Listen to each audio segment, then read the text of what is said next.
So the equipment that's required to make beer at home is pretty simple. I'll explain to you first why you have it and then tell you exactly what each thing is. We need to take the beer that we've boiled and put yeast in it, let it ferment, then change it to another container, which we call racking. And from that second container, we need to then put it in the bottles. And then the bottles can sit in your basement or spare room until such time as you're ready to drink it. So the first thing that's important to know when you are going to make your beer is that you have to have something to boil the wort in. As you remember from before, the wort is what we call the beer before it's fermenting.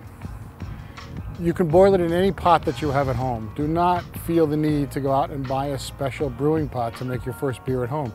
You need a good sized pot. It should be 20 quarts or so in capacity. This is a little bit bigger than that, but 20 quart pot will fit easily on your home stove. What you probably don't already own is what you have to go out and buy from your homebrew shop to ferment the beer in. Take your white plastic bucket, and we will now call this bucket a fermenter. Once you put a lid and an airlock on top, it becomes a fermenter. So with a bucket, you put a lid and an airlock on top. The airlock has a very simple job, and that's to let you know that fermentation is happening. You'll see the airlock move when fermentation is happening, and you want it at the same time to allow the CO2 to escape so this doesn't bulge out and become a big giant bomb, and keep it clean.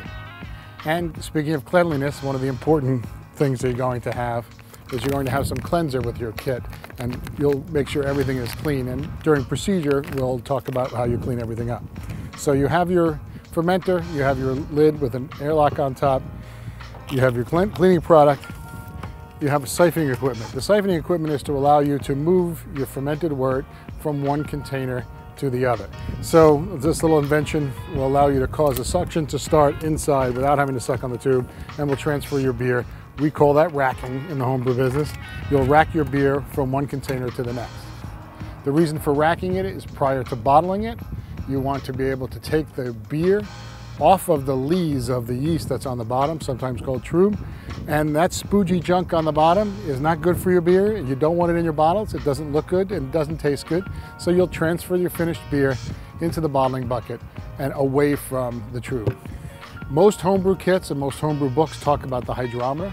The hydrometer is what scares people away from homebrewing. They look at that and they go, oh my God, I have to do math, and we have a glass container and it's fragile, and what am I going to do with a hydrometer?